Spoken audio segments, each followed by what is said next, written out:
मंडळी नमस्कार, मी उमेश पोहुदरे। आज आपल्या टोकन केलेल्या शेतामध्ये 72 घंटेच्या आत, आज 72 घंटे पूर्ण होऊन जातात, तिथे आपण ग्लायफोसेट फवारणी करत आहोत। 60 मिली ग्लायफोसेट, काही बारीक ऊत आलेला आहे, त्याच्यासाठी आपण आता हे तणनाशक वरून बघा 2 पंप लावलेले आहे, फवारणी चालू आहे। आता इथे आपण तुम्हाला वाटेल की बा उगवणपूर्व तणनाशक वापरलं तर चालेल, अगदी बरोबर आहे। पण मंडळी, मी उगवणपूर्व तणनाशकाचा वापर कपाशीमध्ये किंवा इतर पिकामध्ये फार कमी प्रमाणात किंवा नाहीच्या बरोबर करतो। याचं कारण हे बघा, हे झाड पण आपलं जुनं, आपलं एक मन आहे, तण देई धन। पण नवीन SRT शेतकऱ्यांनी उगवणपूर्वचा वापर केला पाहिजे, हे तेवढंच महत्त्वाचं आहे। कारण नवीन माणसाला एकाच वेळेस जर तण दिसलं तर लोक घाबरून जातील किंवा नाराज होतील। नवीन शेतकऱ्यांनी उगवणपूर्वचा वापर केलाच पाहिजे, खूप महत्त्वाचा आहे। आणि हा व्हिडिओ बनवायचं एक कारण आहे, दररोज मला 300-200 असे सरासरी खूप फोन येतात आणि प्रत्येकाचे घेणं होत नाही की इतकं फोनवर बोललं तर माझं कोणतंही काम होत नाही। त्याच्यामुळे मी आज तुम्हाला कपाशीचं उगवणपूर्व आणि उगवण पश्चात या 2 तणाबद्दल या व्हिडिओमध्ये मी सांगणार आहे। तर हा व्हिडिओ सगळ्यांनी पाहावा, मला येणारे फोनची संख्या खूप कमी होईल। आता बघा, इथे आपण ज्वारी लावली होती, मागं व्हिडिओ टाकला होता आपण, तर त्या ज्वारीला आता कोमटे येत आहे।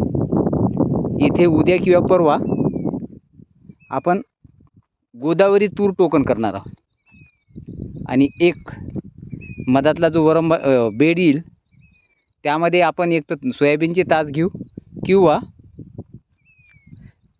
कर्बाचं पीक घेऊ।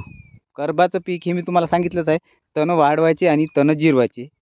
तर आज पहिले लक्षात घ्या, टोकन केल्याच्या नंतर 72 घंट्यापर्यंत पाऊस आला असेल किंवा कोरड्यात असेल, कोरड्यात जरी असेल तर तुम्ही पेंडामिथालिन 100 मिली एका 15 लिटर पंपाला वापरायचा आहे। आणि टोकन केल्यानंतर 3 दिवसांनी ओल असेल, पाणी असेल, तरी 100 मिली पेंडामिथालिन अधिक त्याच्यात छोटा जर असं तण आलेलं असेल तर 50 मिलीपर्यंत तुम्ही त्याच्यात ग्लायफोसेट वापरू शकता। आणि सोबत युरिया, मीठ, लिंबू हे वापरलं तर फारच छान। हे झालं उगवणपूर्व तणनाशक। आता वेगवेगळे कंपनीचे आहेत, वेगवेगळे, ते तुम्ही निवड करायची आहे। त्याच्यानंतर उगवण पश्चात आपण आज फक्त 2 तणनाशकात बोलणार आहोत, उगवणपूर्व आणि उगवण पश्चात। उगवण पश्चातमध्ये तुम्ही कपाशीमध्ये हिटवीड मॅक्स, हिटवीड, एजिल, इम्पूल किंवा इतर ज्या कोण्या कंपनीचे येते हे सुरुवातीला मारून घ्यायचं आहे। कपाशी जेव्हा तणाची वाढ ही अगदी छोटी असेल, जसे आता हे बघा,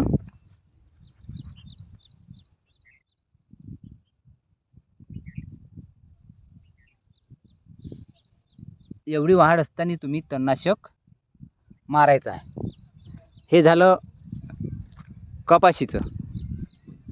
आता सोयाबीन, जिथं प्लेन सोयाबीन आहे तिथे माझ्या अनुभवानुसार तुम्ही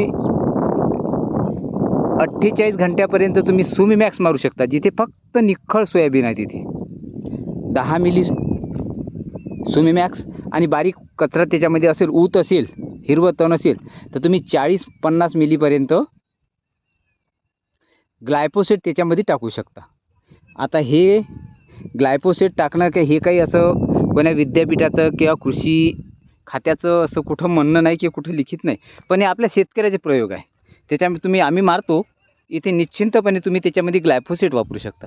त्याच्यानंतर तुम्हाला उगवण पूर्वसाठी सोयाबीन तुरीसाठी अमोनी येते किंवा अजून कोणतं येते, ज्या कंपनीज वेगळे येते, ते तणनाशक तुम्ही उगवण पूर्वमध्ये वापरू शकता.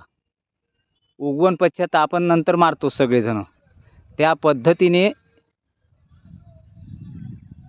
तुम्ही नियोजन करावे असं वाटते. आणि खास करून नवीन शेतकऱ्यांनी हा व्हिडिओ बघावा, कारण माझ्या डोक्याच्या मागं थोडा तरी ताण कमी होईल असं वाटते. कारण दिवसाचे खूप फोन होऊन राहिले आणि तेवढे घेत आहे मी, पण हँडल करणं थोडं जड जात आहे.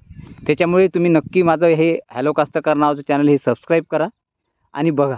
तुम्हाला प्रत्येक वेळेस मी असे व्हिडिओ टाकत राहील. हे खूप महत्त्वाचं आहे. धन्यवाद.